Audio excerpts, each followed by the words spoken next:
अब क्या बताते हैं परमात्मा, जैसे कुछ बुजुर्ग लोग हैं, वृद्ध हो गए बेचारे, ये तत्व ज्ञान ना मिलने से, अध्यात्म ज्ञान ना मिलने से अपने को जो ट्रेनिंग मिलती है परिवार से, रिश्तेदारी से, कुटुंब कबीले तक, समाज से, वो केवल यही मिलती है भाई अपना करके खा ले और ले कर दे दे।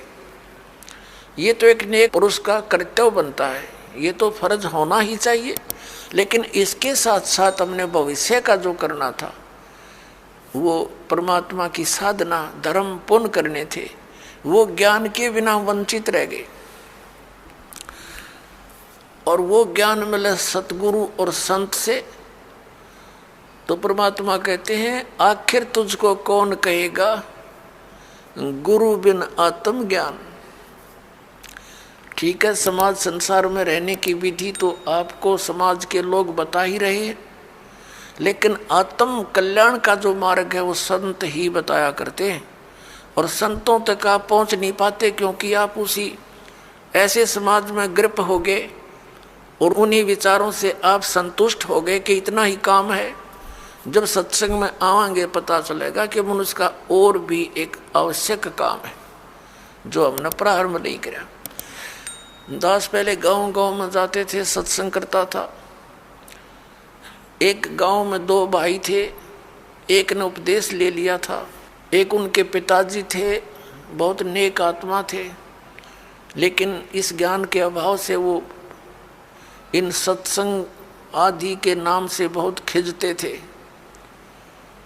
हम वहाँ 3 दिन का पाठ करते थे जैसे यहाँ चलता है, और 3 दिन तक 2-3 बार टाइम में सत्संग करते थे। घर वालों को समझाते थे, क्योंकि नया भगवान, नया ही ज्ञान, कई दिन तक लगातार समझाने से कुछ बुद्धि में आता है ये।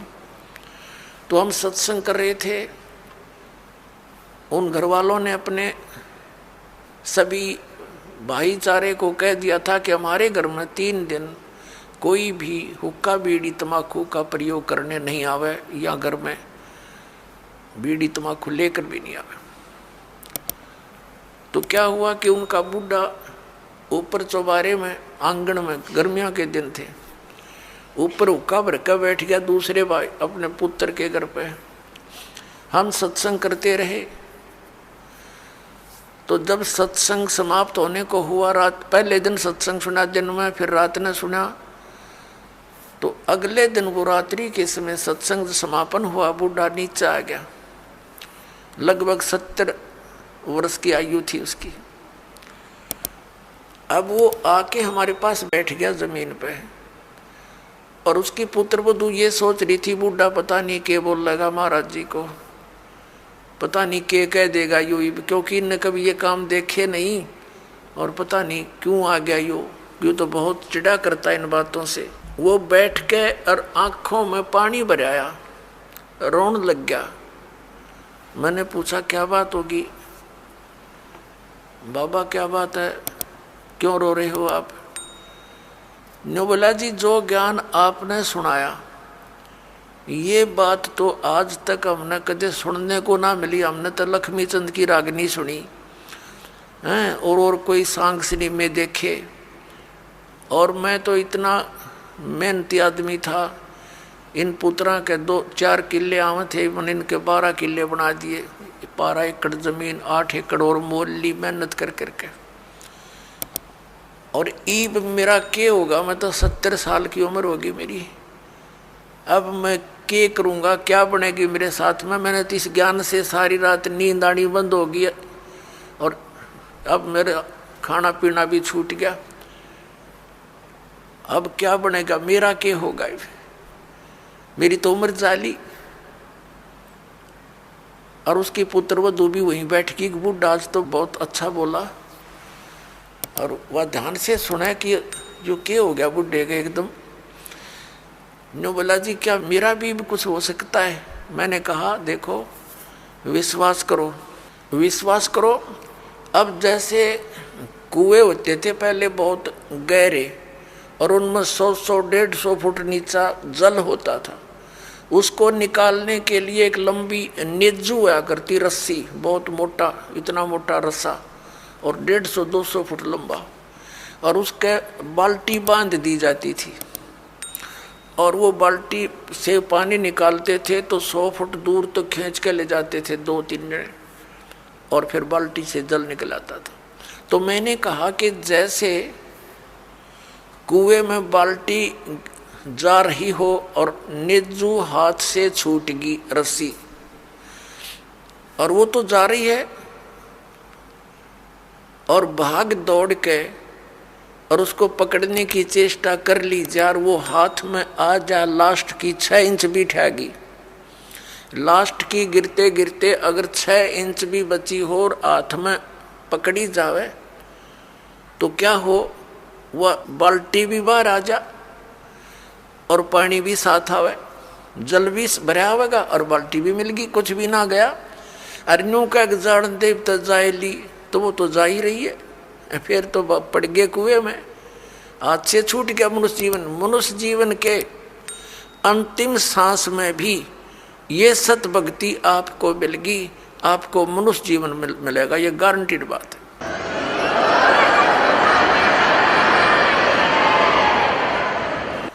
और आप क्या तो अभी 70 वर्ष है, एवरेज 80-90 तो मानते हैं मनुष्य की आयु, और आप तो स्वस्थ दिखाई देते हो, करड़े हो, खूब तगड़े, और नाम लो पर ओका बीड़ी शराब तम्बाकू ये छूना नहीं पड़ेगा। और आन उपासना कुछ नहीं करोगे, ये बाबे गांव घूम में जितने डेरे डारे बन रहे हैं या अन्य जो समाधि पूजा तीर्थ व्रत ये नहीं करने होंगे। ने बोला जी मैं तो कुछ नहीं करूं, मेरा पीछा छूटे क्यों करे, और कर करा लिया हमने, सारी उम्र डले डोलिए, मुझे दीक्षा दे दो।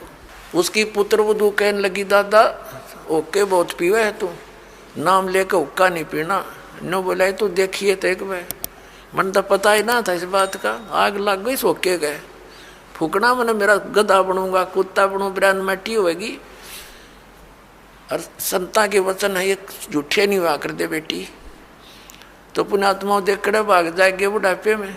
नाम ले लिया उस भक्त ने और 10-15 वर्ष जिया और सह शरीर आराम तो अपना मृत्यु को प्राप्त हुआ और मोक्ष हो गया। कहते हैं जीना तो थोड़ा ही भला जस सत सुमरण हो और लाख वर्ष का जीवना लेखा धरे नहीं कोई। अपने आत्माओं जैसे बालक भक्ति पर लगता है बहुत अच्छी बात है, लेकिन इस ज्ञान से परिचित बूढ़ा तो सिर धड़कीबाजी ला देगा। न पता है उसने तो रोज पता है ना मेरा कल टिकट कट जाए तो स्लोप में लिया जीवन कति नो डलान में है, लास्ट दिन के रहे जहाँ 60 साल पाछे तो उल्टी गिनती शुरू हो जाए, ध्यान रखनी चाहिए बुढ़ा ने। और डट के करे भक्ति अपना पीछा छुटवावे। और ईबत ही न्यू पड़े रहे, जैसे एक कवि का एक शब्द है, बिना ज्ञान के ऐसे दुखी होते हैं। एर नर धोखे धोखे लुट गया आगी अंत गड़ी रे आगी अंत गड़ी। एर नर धोखे धोखे लुट गया आगी अंत गड़ी रे आगी अंत गड़ी। तो फिर क्या कहता है, पोता ब्यालों या मन में रही और एली करवा दो खड़ी टिकट कटन न हो रही है और ये आस्था लाए बैठा है कि भगवान एक पोता और ब्याह जा फिर बेशक मर जाऊं, और फिर नो कहे एक छोरे किया एक और मकान बन जा बस फिर क्या कहने बेशक मर जाऊं। बता, इस प्रकार की आस्थाएं अज्ञानता से वृद्ध अवस्था में ये ज्यादा बढ़ जाती हैं, और जब ज्ञान हो जाएगा तब अपना माला लेके और बैठ जा कुण में, ना ताश खेले ना होके पाड़े ना गप्पे मारे, दिन रात एक करके अपना भक्ति करा के पीछा छुड़वाए। तो इस प्रकार पुण्यात्माओं परमात्मा कहते हैं पाछे गई सो जान दे और ले रहे तीन राख, उल्टी ला चढ़ाइयो करो अपुटी चाक। अगम निगम को खोज ले बुद्धि विवेक विचार, उदय अस्त का राज मिले तो बिन नाम बेगार। क्या कहते हैं परमात्मा के याद दिलाना चाहते हैं कि जरा सा कुछ विवेक से काम ले ए प्राणी, अगम निगम को खोज ले और बुद्धि विवेक विचार, उदय अस्त का राज मिले तो बिन नाम बेगारे। परमात्मा याद दिलाते हैं कि जो परमात्मा की भक्ति नहीं करते वो चाहे पूरी पृथ्वी का राजा है। आपने न्यू दिखा है कि तो बड़े आगे पाछे इसका सलूट मारनी है और बड़ी जय जयकार हो रही है। परमात्मा कहते हैं ये तो 3 व्हीलर वाला है, अपने पल्ले तो पैसे खर्च कर रहा है और खूब चहल पहल दिखाई देती है, अंत में इसकी वाह बिरन माटी होगी, याद रखेगा। अगम निगम को खोज ले बुद्धि विवेक विचार, उदय अस्त का राज मिले तो बिन नाम बेगारे। या भक्ति नहीं है तो यो राजा पूर्व जन्म की कमाई को बर्बाद कर रहा है और आगे की दाढ़ी बनती नहीं, क्योंकि यो नाम जाप ठीक नहीं कर रहा है। तो इसलिए परमात्मा कहते हैं बिन उपदेश अचंभ है, ये क्यों जीवत है प्राण, भक्ति बिना काठोर है, ये नर नाही पाषाण। परमात्मा कबीर परमेश्वर जी कहते हैं कि बिना उपदेश लिए बगैर गुरु धारण किए ये मनुष्य ये जीव किसको आधार मान के जी रहा है। मुझे इस चीज का आश्चर्य हो रहा है। और भक्ति बिना काठोड़ है, ये नर नाही पाषाण। ये तो पत्थर हैं जब इस मनुष्य जीवन को बर्बाद कर रहे हैं, ना कोई आधार। यदि हम बच्चों को आधार मानते हैं तो हमारी ये मृत्यु हो जाती है, तो बच्चे हमारे कहाँ से हुए। हमारे सामने बच्चों की मृत्यु हो जाती है तो ये आधार निराधार था, हमारा भूल थी हमारी कि हम इसीलिए जी रहे थे। हमारा आधार होना चाहिए मोक्ष, और मोक्ष के लिए पूर्ण संत की आवश्यकता होती है, सतभक्ति की आवश्यकता होती है। तो वो सभी समय संयोग इस कलयुग में आकर इकट्ठे होते हैं जो अब आपके लिए रजा कर रखी भगवान ने। संत पूरा हो, पूर्ण परमात्मा की भक्ति हो, शास्त्र अनुकूल हो, अधिकारी हो नाम देने का, तो ऐसे संयोग ऐसे नंबर कदे कदे जुड़ा करें जो आज सारे नंबर मिल गए। और अब केवल नाम लेना है, बुराइयों से बचना है, मोक्ष हो जाएगा। परमात्मा क्या कहा करते हैं, यो सौदा फिर नाही संतो, यो सौदा फिर नाही, यो सौदा फिर नाही रे संतो, ये सौदा फिर नाही। लोहे जैसा ताव जात है, लोहे जैसा ताव जात है, ये काया दे सराही रे संतो, यो सौदा फिर नाही। ये सौदा फिर नाही संतो, यो सौदा फिर नाही। ये मनुष्य जीवन का मिलना बार बार नहीं होता। किसी सदग्रंथ को उठाकर देख लो, किसी महापुरुष के विचार देख लो कि मानुष जीवन दुर्लभ है, ये मिले न बारंबार, और जैसे तरवर से पत्ता टूट जाए वो फिर नहीं लगता डार। परमात्मा कहते हैं कबीर साहब जी के इड़की दे दे रोएगी सुरता जो तू चलेगी अकेली।